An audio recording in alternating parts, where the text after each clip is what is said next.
schools in the U.S. serve about 30 million meals every day to kids. So it's probably one of the largest food service operations that's happening. There's a lot of opportunities for something to go wrong. And so if there's a problem, we want to figure out, did it happen in the cafeteria or did it happen somewhere in the supply chain backwards, right? And that's what traceability gets you. Hello and welcome to the Next Level Supply Chain with GS1 US, a podcast in which we explore the mind-bending world of global supply chains, covering topics such as automation, innovation, unique identity, and more. I'm your co-host, Reed. And I'm Liz. And welcome to the show. Hello, and thank you for joining us today. We have two wonderful guests. Our first guest is Candice Bevis, and she's the Farm Operation Manager at the South Carolina Spartanburg County School District 6. That's right. She runs the farm that grows the food that supplies it to all the schools in that district. And it's a really cool behind the scenes look into what they do and some of the challenges they have.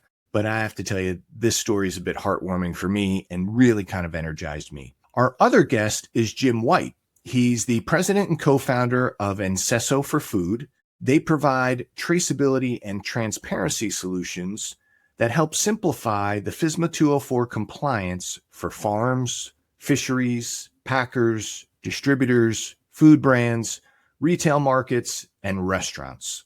Full disclosure, ENSESO4Food is a GS1 US solution partner provider. If you want to find out more about our solution partner program, you can go to our website, gs1us.org, and get more information about that. And if you're not familiar with FSMA 204, that is the Food Safety Modernization Act, Section 204, which is some new compliance that's coming out, and we've been talking about it a bit here. But this is a wonderful story. I thoroughly enjoyed meeting with both Jim and Candice, and I know that Liz did as well. So let's just jump right into the conversation.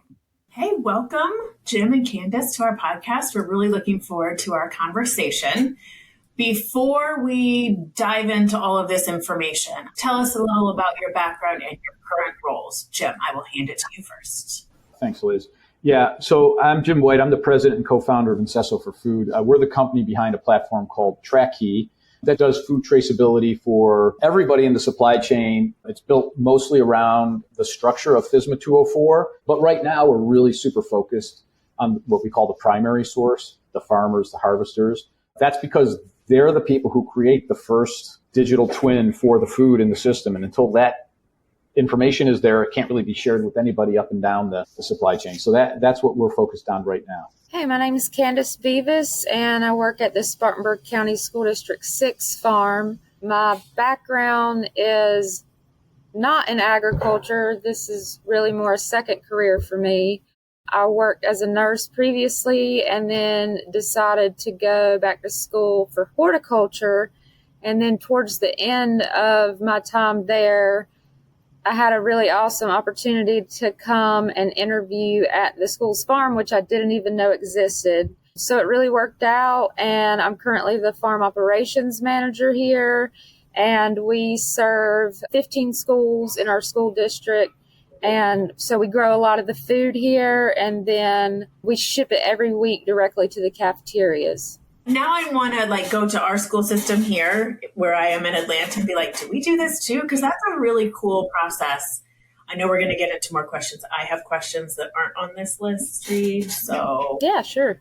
We have a lot of questions, and I'm excited that we're here talking about this and, talking to Jim right before Candice, you joined, just about, some of this relationship. So maybe for our audience, can you both kind of describe the relationship of how ENSESO4Food and the Spartanburg School District work together? How did this partnership come about? Our school, the superintendent especially, had a desire to start this farm, and we've been going for about 8 or 9 years now. But one of their goals that they had in mind was just to have the highest standards and the highest quality food possible to serve the students in the district. So following with that, we have been organic certified and GAP certified. So our relationship with ENSESO and Trakkey really came in as far as our GAP requirements. So GAP stands for Good Agricultural Practices. And one of the big things they like to see with the GAP inspection is that we have a traceability system in place. So they want to know, can you see how our food is moving all the way through the system, where it came from? And our farm's a little different because we're growing all the food here and it's going directly to the schools. There may be some other distributors that are getting food from different places, but as far as the traceability, we wanted to be able to show where the food was coming from, what school it went to, and a big thing that goes along with that is just food safety. So if we ever were to need to recall any of the food or, found out for whatever reason it didn't need to be served to the students, it wasn't to the highest standards, that food traceability program would really be able to help us to do that efficiently and effectively. So we did have a different traceability software before when I started here, but it just really wasn't doing what I think it was intended to do very well, and the system didn't work half the time. So I reached out to some local farmers and kind of was like, what else is out there as far as food traceability? And that's kind of where I got the connection with Jim at ENSESO and introduced us to this Trakkey system. And we absolutely love it. As soon as we got to get in there and play around with the system a little bit, we were like, yeah, we definitely want this. So it's just so much easier to use and it actually works. And it's very simple. It's great for our schools, and it also helps us meet GAP requirements. That's amazing. Yeah, and one of the things we did is we actually, they weren't using G10s and GLNs at the time. They had like a proprietary coding system. And so we made the recommendation for the purposes of being FSMA 204 compliant that, hey, you need to have a unique ID system. ENSESO4Food is actually a GS1 partner, so we actually got them, a GS1 identifier and G10s and GLNs, and that's implemented inside our system. So that just is all kind of happens behind the scenes now, right? They just assign them when they plug a new product in, they put in a G10. If they plug a new location in, they put a GLN into the system. Our system supports all that. I love the marriage that kind of happened here.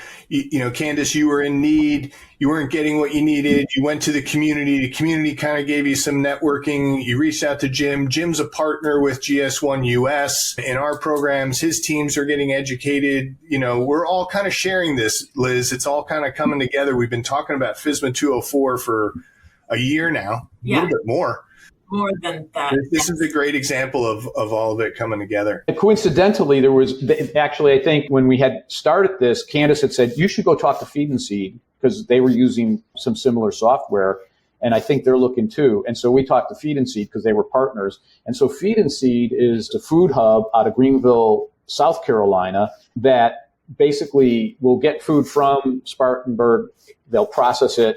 And then, so for example, Roma tomatoes will go to Feed and Seed, we'll process them, turning them into, say, pizza sauce, and then send the pizza sauce back to the schools. And so we thought that was super exciting because, the whole point of FSMA 204 is this chain of customers. And so between these three companies, what you have is you have the primary source, you have a processor, and then you have basically the food service retail end of the line thing. And so you have this really nice, if you ask me, I think potentially this could be one of the only real end-to-end FSMA 204 implementation so far, because most supply chains are a lot bigger and have a lot more hops to them. And so we think it's a great example of FSMA 204 in action right now, way before the compliance requirement is there. Yeah. And what I love is it's a school that's started this. You've started your own farm for the school.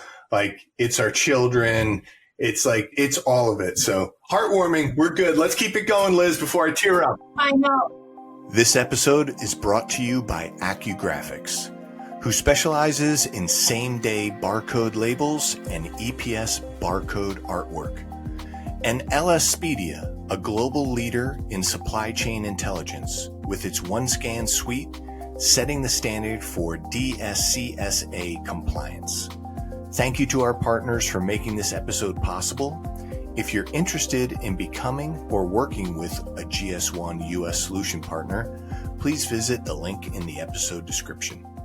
And so the conversations we have talked about restaurants or retailers, and I just wanted to touch on this school kind of lens a little bit. Why is food traceability so critical in today's food system, especially for schools? I mean, we're talking about children. I'm guessing that that's the answer, but I would love to hear just from your perspective. Well, my perspective is, and it's unfortunate, but we're seeing more and more food fraud these days.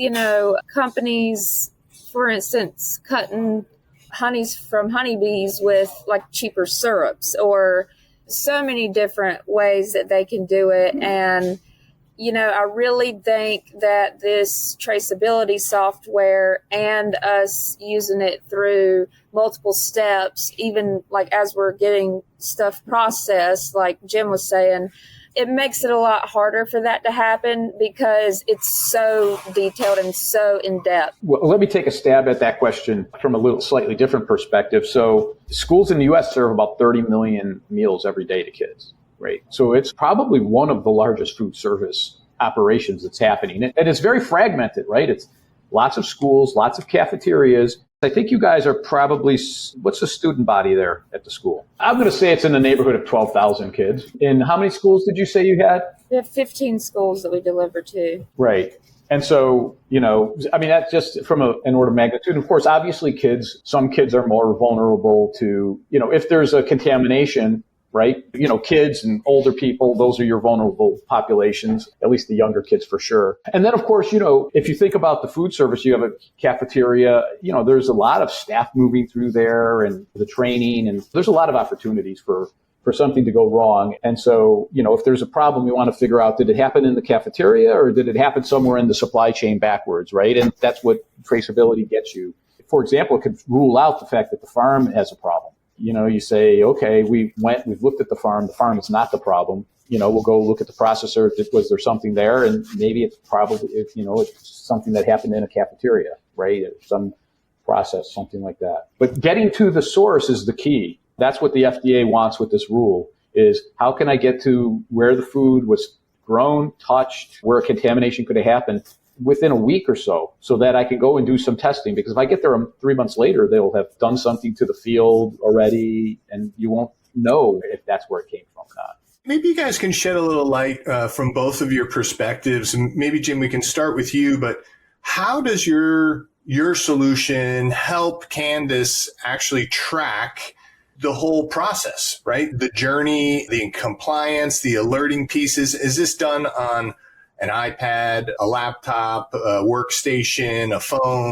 Yes to all. I think that our listeners would like to understand a little bit from the support side, Jim, and then Candice, if there's anything you want to add, like how you're doing it or little nuances that are coming.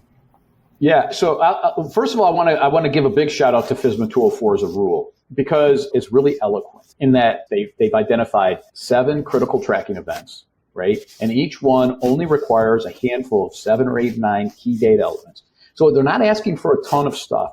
So what that means at the farm, for example, a critical tracking event is harvest, and another one's cool, and another one's pack. That's a lot of what they're doing at the farm, right? So they're going out in the field, bringing something in off the field, 50 cases of broccoli, and they're maybe letting it cool down. That doesn't count as cool, but they're going to pack it and then put it in the cooler, all right? And they just enter those transactions into basically it's a web interface, right? So they can access it via computer, which is primarily how they do it. They could do it on a tablet. They could do it on a phone. Candice is sitting at one of the computers right now that they enter this on, right? And they just open up a web browser, log in, and then they click on a button that says, usually it's a combo button, I'm harvest, packing, and cooling. They write in what field, the day, the time, and it puts a bunch of other information in, preloads it. And then here's the benefit of it. One of the key benefits, they get labels, right? They get supply chain ready labels with the 128 barcode on it. We have a QR code on ours. So, sunset 2027 ready. And so they can print that out and they stick it on the box. And then guess what? They put it in their cooler. They have a digital inventory of what's in their cooler. Hi, sorry for the interruption, but I just wanted to call out that Jim just said sunset 2027, which means we're ending. But really what he meant to say was sunrise 2027, which is really the beginning of a standardized industry-wide use of 2D barcodes. Thanks. Then when it comes time, after the schools order their stuff on their little web system, they say, okay, I'm going to ship the stuff. And so they go into their thing and says, I'm going to ship 5 cases of this and 10 cases of this and 3 cases of this to such and such a school. They build a little pallet and they put it on the box, and our system will print out a bill of lading, shipping documents that they can put on there, and then they take it to the school. And when it's at the school, then the school can receive it. So they do a ship and they do a receive, and the whole end-to-end system is closed. The whole loop's closed. That's great. And Candice, you'd mentioned before that you were having some problems, but maybe if you can just kind of indicate, what are the big pieces of this whole process for you, or how does it make your life easier? Because what I think everyone forgets, and we use this term a lot, Liz and I, adulting. It's tough being an adult. You got to follow rules and report all these things. It's like, I'm sure you just want to do your job in terms of the farming and the produce and the harvesting, but then you need to do reporting and billing and other things. What's your perspective on it? One of the biggest problems with the system we were using previously is just the amount of time that it took us to do paperwork and say all these different crops were getting shipped. And we also had a label, but the QR codes really didn't work. And to me, I was like, why are we having a food traceability system if it's not actually doing what it's supposed to do? Yeah. So, when we found ENSESO and the Trakkey system, I just can't even explain how easy it is to use. Compared to our old system, it's faster. It actually works. It's so much more efficient to where we can focus on the growing and, other aspects of the job and not have to sit at a computer all day trying to figure out, why did this go wrong or why did that go wrong? And it makes our inspections faster when gap comes because we have a very well functioning system that we can get any kind of records they need and show them, in a few simple steps how we're completing our food traceability. So just the ease of the program, we were really amazed by, and then that it can do so much more. Like Jim was saying, it can help you keep inventory. It can help you keep planning records. And, that wasn't even something that we had imagined that we could do with a food traceability software. So all of those added aspects, and the number one being just that it works and it saves us a lot of time. So we're really thankful that we found this. I'm really delighted to hear this. This is, I was talking to Jim prior to this call and about some of my background and being in IT. And I've always seen people, they'll buy IT just for IT's sake. But when it works, when it does what you really want, the efficiencies, the fast, the ease of use, the intuitive, the reporting capabilities, it really does, you feel inspired, you feel rejuvenated, like I can do my job and enjoy my job. So that's really great to hear. I'd love to ask, how are teachers and students engaging with this initiative, both from a traceability, but also do they get involved from the farming or growing perspective as a kind of learning experience too? Right now, our district offers free field trips to all of the first grade classes in the entire district. So we have first graders come out and we're able to talk to them about what we do here, and also, other things such as the life cycle of a plant and what plants need to grow, and some of the stuff they're learning in class, and they're actually able to come out to the farm and see it in real time and just make that connection that I feel like a lot of students are missing, and even adults nowadays, just the connection between what they're seeing on a grocery shelf or in a cafeteria to where it actually came from and how it's actually grown, and just seeing that and then seeing these really young students make that connection in their mind. It's really cool because certain things that we talk to them about, you'd be surprised that they had no idea how any of this worked. And so that's one of my favorite parts. The teachers love being able to have a field trip where they can say, how we just talked about photosynthesis, or how we just talked about how the plant produces seeds in the life cycle. Well, then they can actually come here and see it in all the stages. So that's definitely my favorite part. And I think the students and the teachers, they really enjoy it as well. That's awesome. Unless you visit a farm, you kind of take for granted how food is grown and harvested and the manual process, and then how it gets cooled. I don't think anybody knows that it's cooled, and then shipped and then placed on shelves, it's mind blowing. And I think you have a whole new appreciation for, Candice, the work that you are doing, especially for a school district. It kind of gives me goosebumps. It's really cool. And for them to see, the food in the field, that the same thing that they're seeing in school when they go through the cafeteria line, I feel like it makes them more likely to want to try it, because they're like, oh yeah, that's what we saw at the farm. And I met the people who grow this. And, so they really enjoy seeing that connection. That's really cool. Jim, do you have any examples, or are you seeing with your clientele measurable improvements in food safety since implementing more solutions related to this FSMA 204? Because I think some people out there are actually like, oh gosh, this is just another regulation I have to deal with. And sometimes we do. As business folks, we do have to deal with those. But I'm curious as to the improvements on actual food safety and reduction in costs or reduction in loss for some of these producers. Yeah. So I'll tell you what. So the funny thing is, when we started this, a lot of people said, oh, farmers will never do this. They hate doing this kind of stuff, blah, blah, blah. And the first thing I'll say is that what people don't realize is they had a lot of paperwork to do already, right? Because of their certifications, and they did it manually. It was time consuming and tedious. Like I said, printing labels. I mean, you got to put a label on the box so somebody knows what's in it, and that kind of thing just wastes time, right? So the answer is, we just make doing what you already had to do faster, easier, simpler, better, right? You got better records.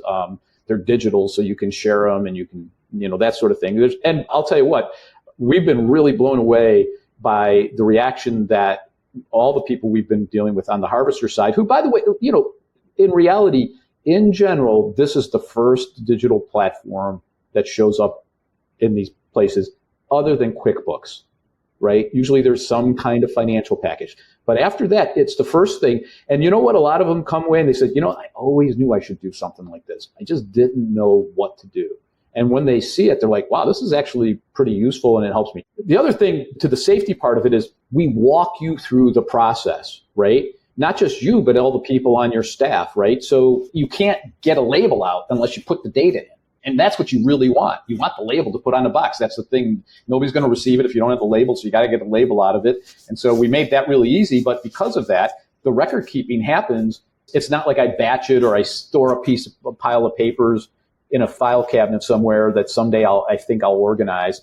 Instead, it automatically gets organized. And, and that's why this thing can spit out the sortable spreadsheet within 2 minutes. You query a traceability lot code and you can see where that thing came from, where you shipped it to. You see every single thing of it in a minute. And so I think we've helped with the record keeping.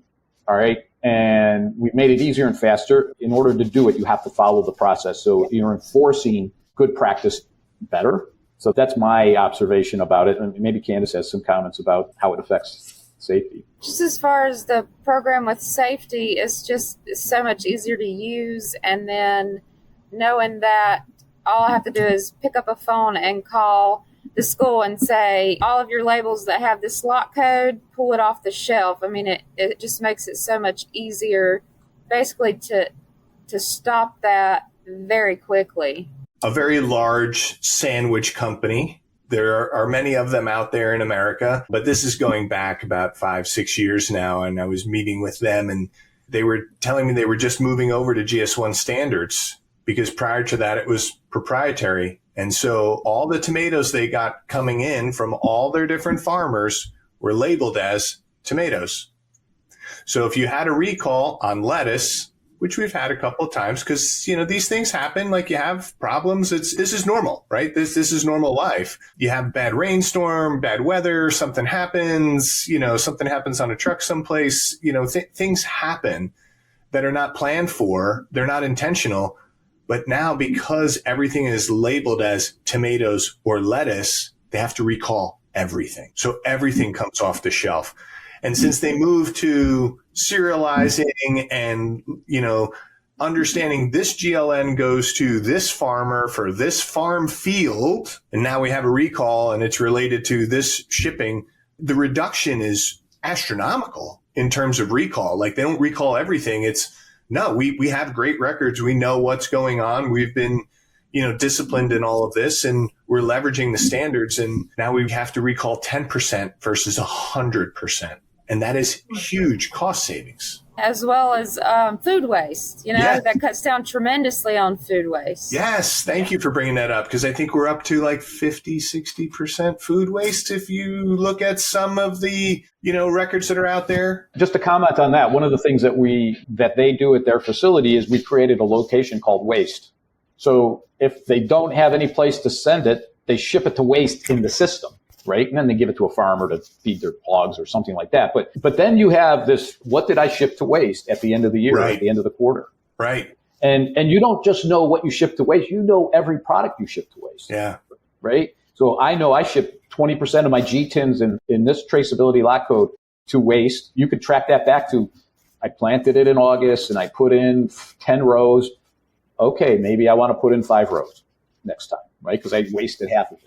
Or I say, hey, how do I prevent that? I have to find different channels for that, get a little creative. That's where feed and seed fits in, right? So think about strawberries. The strawberries, when do they come out, Candice? When do you guys harvest strawberries? In early spring or in the summer. Yeah, in the summer, right? When are the kids in school? Exactly. So kids love strawberries, but they're leaving school right when the strawberries are ripe. So they ship them to feed and seed, and they can IQF them. Quick freeze them. Right. And then they come back in bags, they sit in the freezer, and they can use them all through the rest of the school year. That's how you reduce waste. Yeah. Oh my gosh. I mean, it's just literally getting us back to our pure roots. Pun intended, Candice. Pun intended. Yeah. On that one. Okay. We're running up against the clock here, and Liz pinged me on the backside. She's having some internet troubles. So I think I'm going to take these last 2 questions for both of you. We typically wrap up our podcast with 2 common questions. And Candice, I'll start with you, and Jim, I'll come to you very quickly in a quick follow. But we're just interested in, I know we've been talking about software tracking traceability solutions today, so maybe that'll come up, but we're not limited to this. Our question is this: what is your favorite technology that you're using today? It can be on a personal side of your life or a business side of your life, but it's something that you're just like, man, I am really enjoying this right now, or it's really helping my life, or it's making an impact. Candice. Mine would probably have to be either Chat GPT or Google Lens, because I see stuff out in the field and maybe it's a new insect pest that I have a good idea of what it is, but I'm not 100% sure.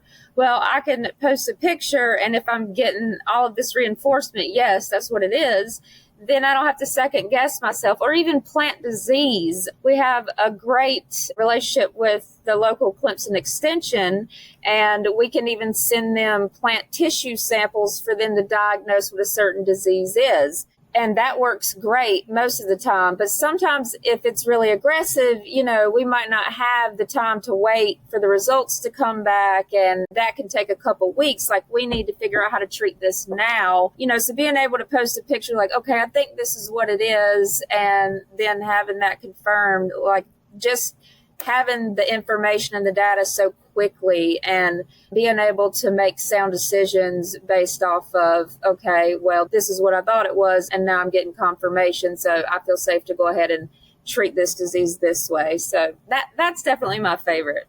Great example. Jim, what about you? What's your favorite technology today? Boy, I wish I could say something really unique, but I have to admit it's the AI and the chat.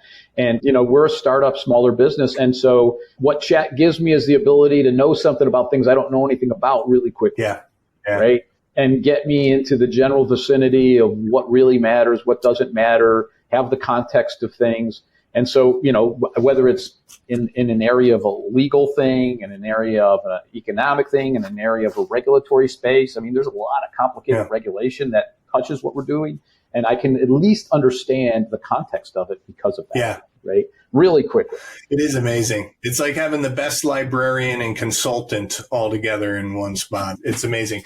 Okay, moving on and wrapping us up here. Jim, I'm going to come back to you real quick, and then we'll come over to you, Candice. What is something new that you want to learn within the next year? Man, there's so many things I want to learn. I really do want to learn how to make things easier for everybody. And so I'm going to apply it to what we're doing. The onboarding part, the master data setup is the most challenging part of what we do, and figure out how to automate that task as much as possible and to give automated guidance to our customers so that we can learn how to scale this thing.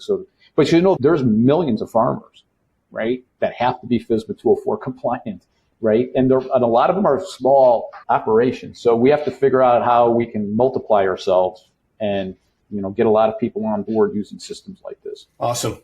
Candice, what's something you want to learn in the next year? Mine's going to be related to crops and what we're growing out here. We grow blueberries right now. We have great success with that, but we're wanting to start to grow raspberries and blackberries here. And those could also, be frozen and used throughout the year. So usually when we try a new crop that we've never grown before, we'll just start with a small amount, right? Because we got to learn that first time. So we really want to get into that and, get some experience with it and then expand it. They're using the blueberries on like a yogurt parfait line at the schools. And we also harvest honey here from our beehives. And then I think put granola out. And so we're just like, how awesome would it be to add raspberries and blackberries? So that's what I'm wanting to learn next. Hey, you're getting me hungry. Yeah. Well, listen, that's all the time we have for today. And Jim and Candice, we can't thank you enough for spending the time and educating us here a little bit. And Jim, I just want to thank you for being a partner at GS1 US. We hear great things about your organization, and we just heard it firsthand from Candice and her group and how they found you and how this is really working. I mean, this was just a great example of the ecosystems coming together and working. And I'm just delighted that the Spartanburg school systems are leveraging their own farm. I mean, that's amazing. Thank you both again, and wish you both a great day. You too. Thank Great. you. Thank you. Thank you for joining the Next Level Supply Chain with GS1 US. If you enjoyed today's show, you can subscribe to our feed or explore more great episodes wherever you get your podcasts. Don't forget to share and follow us on social media. Thanks again, and we'll see you next time.